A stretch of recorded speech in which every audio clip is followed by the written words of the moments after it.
Welcome back everyone to another video, and in this one I'll kind of talk about my recent experience with solar chargers and solar panels and all of that stuff. So to begin with, I got a 30 watt 12 volt panel to experiment with how solar charging works and everything goes about. But that was about 3 years ago, and after that that panel got lost, which still surprises me to this day how easily such a huge panel can get lost. But that's what happened. So I ended up buying a 100 watt one where I was upgrading anyways. So I now have a 100 watt 12 volt solar panel, and I have one of those smart MCU controlled solar charge controllers which I got off Amazon. They're pretty common these days. Everyone's buying them. I'm seeing those in a lot of videos.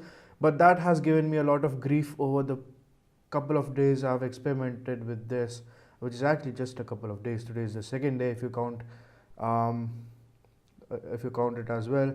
And so here's a quick photo of the solar panel in my balcony, and it's not in the ideal position, but that's what I got to work with right now, and that's how I've arranged it. Again, it's winter, so the sunlight isn't as much and there's a lot of overcast, so this is probably the worst time to get into panels, but also kind of the best time to experiment with them, because it does replicate a worst case scenario, and there's a lot of variation in the amount of sunlight and UV throughout the day. So the charge controller, I had an older one, and that was more of an analog thing, but at least when you plugged in the solar panel and you had the dead battery, because it wasn't like MCU control, it didn't need a brain to function, it would just start to charge the battery.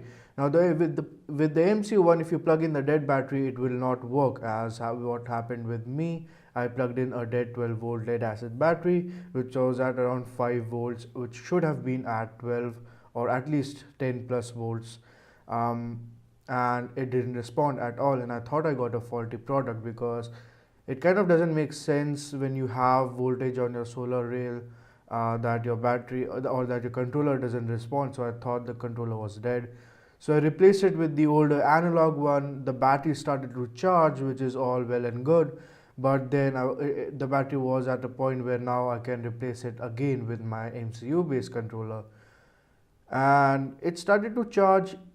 There was a lot of confusion. So the exact charge controller I have doesn't have very specific indications, although it has this big LCD which has a lot of things that it displays. It doesn't have a specific indication of what's going on, whether the solar panel is charging or is not charging, whether the flashing of the arrow means that the panel is charging, or the flashing of the battery indicator means that the battery is charging, or like what's happening, what's the voltage on there, is it the solar panel voltage or is it the battery voltage, and all of that kind of stuff. So it was pretty confusing. The documentation was this small leaflet in Chinglish. I mean, at least if you are copying the product from somewhere, have copy the documentation as well.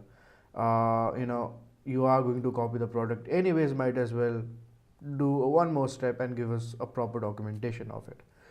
But with that said, I kind of finally figured things out of what indication is what. The one major flaw with these charge controllers, and I have one right here, I forgot I pulled it off. But the one issue with this charge controller, so it has this big display that I was talking about, and it's just crap, is that it doesn't really, it's not smart in any ways. There's no voltage regulation in there. All it does is turn on the battery, turn on and turn off the load. Turn on, turn off the battery charge and the load and stuff like that. So the one major flaw for this design is it relies on open circuit voltage. I almost said open source voltage there, but open circuit voltage to measure everything else. So that means if your PV is plugged in, your battery is plugged in, and your PV starts charging your battery and it reaches an open circuit voltage of 14 plus volts, this cuts it off. The battery isn't fully charged yet because it's open circuit voltage, which should, for the battery to be charged, be a closed circuit load, a closed circuit voltage of 13 point something, but it sees 14 volts and it shuts it down. So that's one of the major flaws, and the battery doesn't get charged if the load is switched off. I would have understood if it was doing this with if it didn't have any button to switch on and off the load, so it was always expecting a load to be there. But well, yeah, you can switch off the load, and as soon as you do that, the open circuit voltage jumps up and it cuts it off. So when you switch back the load, it will work for a few minutes, few seconds, depending on how much the battery has charged. And as soon as the battery goes below that 10 volt mark where this thing cuts off the load, as soon as it cuts off the load, the battery goes back above the 10 volt mark and it starts it on again.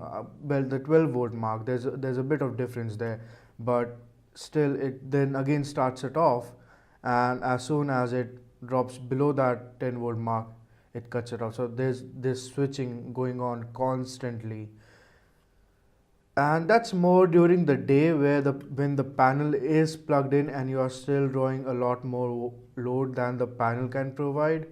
So that means and solar panels have a larger open circuit versus closed circuit delta, and that's how the panels work. If you remove the load, the voltage just shoots up.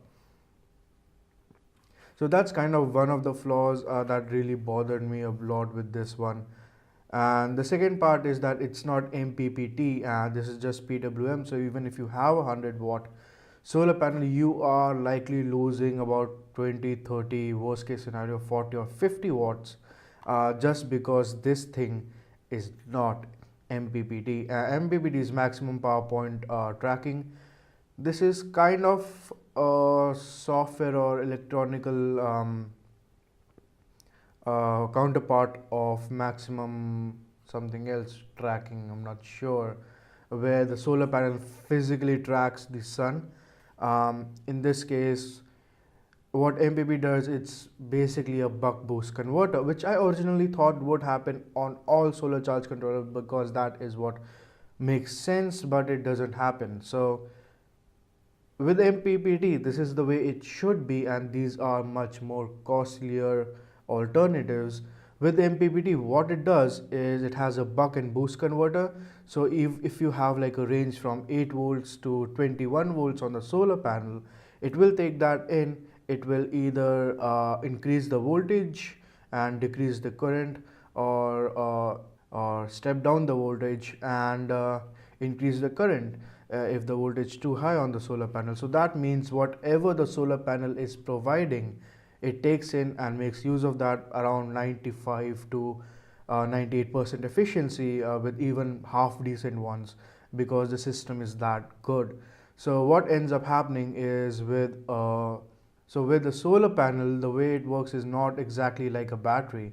Now in a 12 volt battery, it is constantly giving out 12 volts, and depending upon how much the appliance is rated for, the appliance will draw current accordingly. But with the photovoltaic cell, whatever you want to call it, the way it works is, because there's no stored energy in a solar panel, it's always constantly generating energy. It will only generate as much as the battery, in this case as a load to the solar panel, as much as the battery requires. So if it's not a 100-watt battery, the solar panel will not generate 100 watts at all.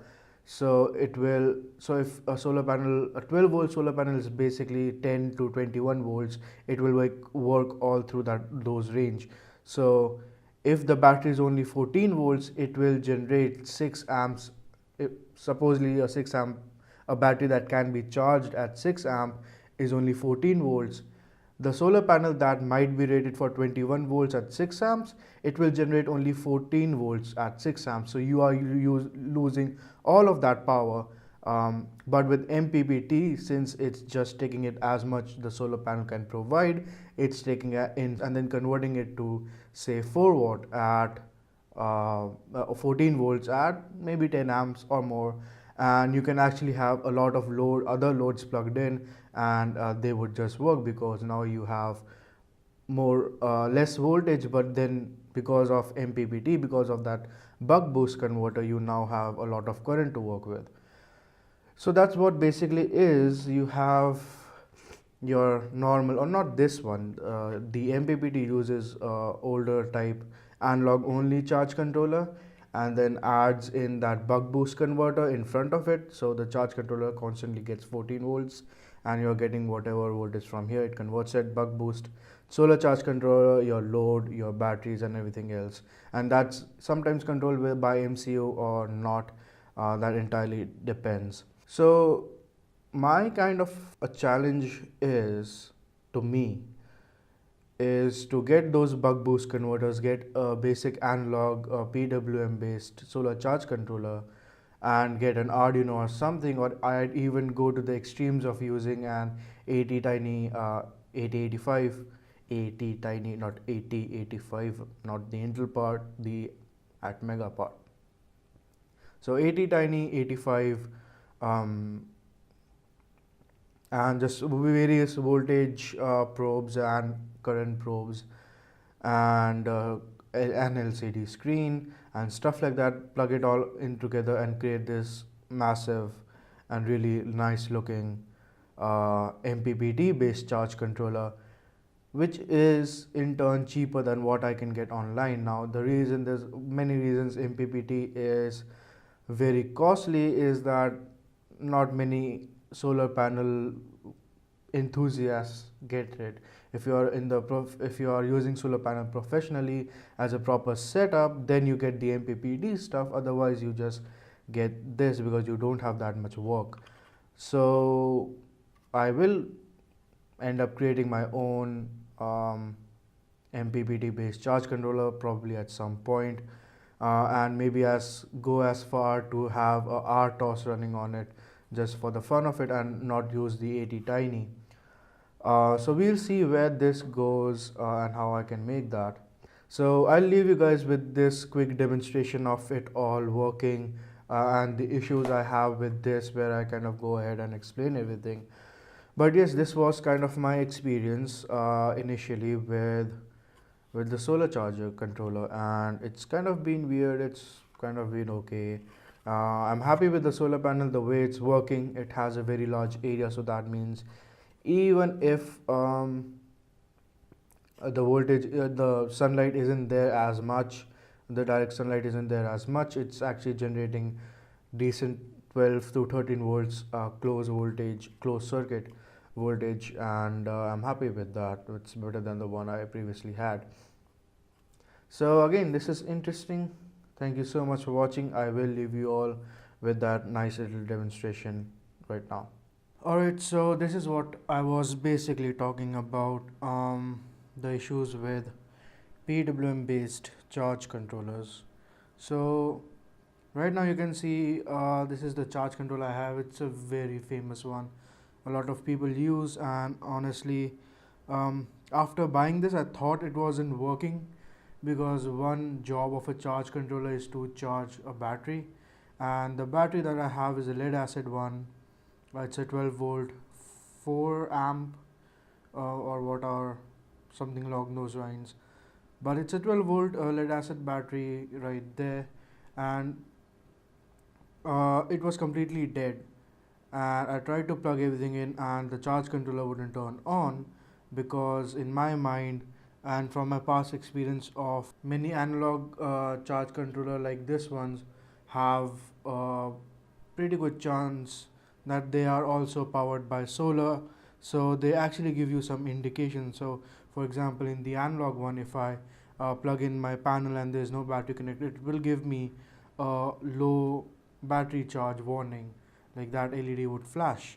But this thing didn't turn on at all, So I thought maybe it's not working, so I charged the battery using my solar panel that I've already set up, which I'll show you in a second.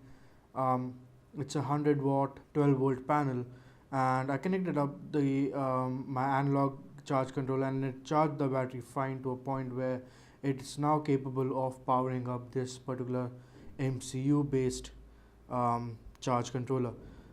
But the PWM charge controllers have their issues, in that they don't have any voltage regulators built inside apart from what's required to power them, and whatever voltage that flows in the system, so that means from the solar panel to the battery and to the load, it's all the same voltage basically, and that has a lot of issues with, like for example, now there's no load connected, nothing's powered on, so the charge controller basically thinks that the battery is completely charged, but it's not. As we'll see in a second, it's not there yet. And also for some weird reason, because it's not charging, it's seeing its open circuit voltage as its actual voltage. So on the solar panel, you see, because it's not charging, the solar panel has no load on it. It's at around 16 volts, because it's kind of overcast and there's no direct sunlight. The battery, it shows at 14, there's no load. So if I turn on this fan, which is a which is a tiny load of about 1 watt, if I turn this on, it runs just fine, and it's drawing some current, but it's still stuck at 14 volts. And as you can see, the panel is still at well, the panel is now being used, so it's at 14 volts, and the battery is again at 14 volts, or the exact same voltage, and again the output for the fan is also at the exact same voltage. So there's no regulation. Considering that this is a 12 volt system, I would have expected at least the output to be 12 volt regulated, but it's not. The only thing regulated is the USB output, and we'll talk about it in a second. So again, there's not enough load in the battery to actually drop the voltage considerably, so it's not really running a proper load. This is a pretty small load. There's very little like effect of its being turned on. So let's go ahead and plug in this power bank, which is it's a pretty decent 5000 mAh or 5Ah power bank. It charges at 1.5 amps. So I'm going to plug this in and take a look at what happens. So it starts to charge. The voltage now considerably drops, so the fan spin is also very slow, and if you can hear the fan spin, you hear a very considerable drop in the noise as well. But the other thing it's doing is now it's trying to charge from the panel. That means the battery was not charged in the first place, like the battery's voltage shouldn't have dropped this bad, and in a few seconds it is going to drop further, to a point where it's also not, the solar panel isn't enough to provide power to it, and that's because solar panel's own closed circuit voltage would drop below the required one. So right now the solar panel itself is at 12 volts and dropping. Well, you see this, it seems like the solar panel is at 12 volts and dropping. It's not. The whole thing is at 12 volts and dropping, so all of these rails are just connected to each other. There's no separation there, although they do say the battery is PWM controlled, but I don't know what's up with that. If it's PWM controlled, then there should be some amount of regulation, although it's not actually a buck and boost converter, which we'll come to in a second. So this just means if the panel is at 14 volts, the battery will charge at such, and so on and so forth. You can have different voltages set in where it will cut off. So if the voltage drops below 10 volts, things would start to cut off, and that happens pretty soon in this case. I mean, yeah, there is a lot of power loss when it comes to PWM only chargers. So if you have a 100-watt solar panel, you would probably get like 50 watt out of it, um, because it will only start charging when the panel is at 10 volts closed circuit, and it will stop and it will continue to charge.